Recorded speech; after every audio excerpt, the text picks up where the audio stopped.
Anthony Géros, bonsoir. Merci d'être avec nous ce soir. Vous avez rencontré le collectif donc à plusieurs reprises. En quelques mots, pourquoi le gouvernement ne peut-il pas annuler cette augmentation du prix de l'essence?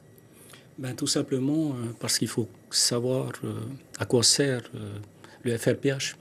Le FRPH est un fonds qui a été mis en place en 1997 pour réguler les répercussions de l'augmentation du cours du baril à l'international sur la tarification de l'électricité en Polynésie.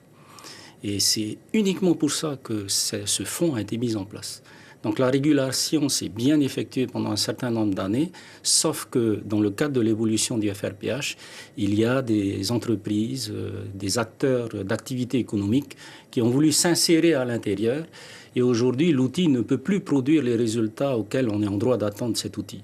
Donc on a besoin de plus de fonds pour réguler les soubresauts de l'augmentation du cours du baril. Et malheureusement aujourd'hui, dans le cadre de la récession qui affecte le pays, nous n'avons pas ces fonds.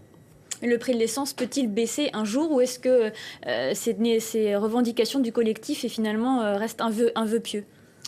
Alors en fait, ce qu'il faut savoir, c'est que beaucoup de choses ont été dites lors de nos rencontres et il y a quelque chose de très intéressant qui a émané d'ailleurs de l'intervention de Francky, qui proposait finalement de revenir sur un certain nombre d'aides économiques qui sont financées par une partie de la fiscalité prélevée sur les hydrocarbures. Voilà un point de discussion, un point de réflexion qu'on pourra ouvrir parce que nous avons d'ailleurs convoqué l'ensemble des partenaires sociaux, que ce soit des représentations syndicales, salariales ou patronales, à nous rencontrer en début du mois d'août pour justement mettre à plat toutes ces cartes et discuter ensemble, réfléchir ensemble, afin de trouver une porte de sortie pérenne pour l'équilibre de nos comptes de régulation des hydrocarbures. C'est-à-dire revoir éventuellement le mode de fonctionnement de ce FRPH? C'est-à-dire revoir la manière dont on construit l'équilibre de ce FRPH. Jusqu'ici, un prélèvement de la fiscalité sur les hydrocarbures qui représente à peu près 7 milliards. Si on retirait par exemple ce prélèvement, ça permettrait quand même de retrouver un peu plus de marge pour équilibrer le FRPH. Mais on sait très bien que si on retire cette fiscalité, c'est moins d'aide économique à accorder au secteur économique. Donc c'est la discussion qu'on aura avec tous les partenaires, c'est un choix à faire.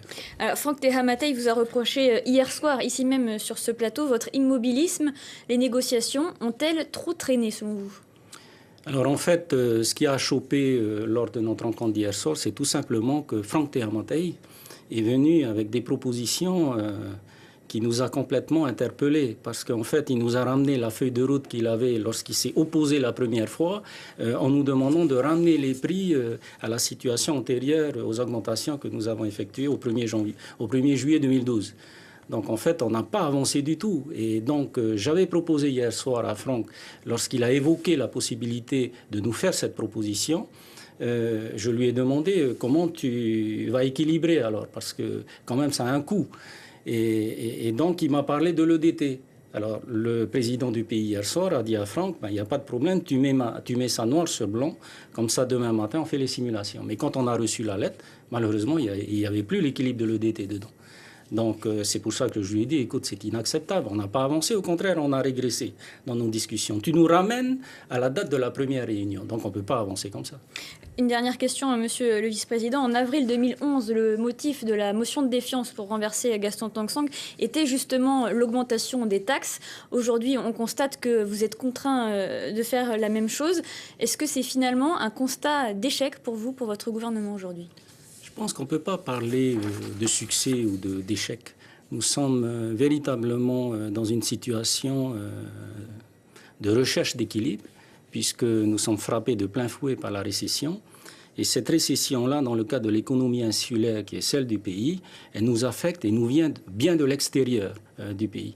Donc en fait, on est contraint par la situation d'interdépendance qui nous lie économiquement avec tous les pays importateurs d'où on importe et qui fait qu'aujourd'hui, on se trouve un peu à l'étroit par rapport aux marges d'équilibre qui nous permettraient de pouvoir équilibrer les finances publiques. C'est pour ça que nous avons besoin aujourd'hui de retrouver un partenariat franc et sincère avec l'État pour que l'État puisse venir, comme il le fait pour les autres Outre-mer, accompagner le pays dans son redressement.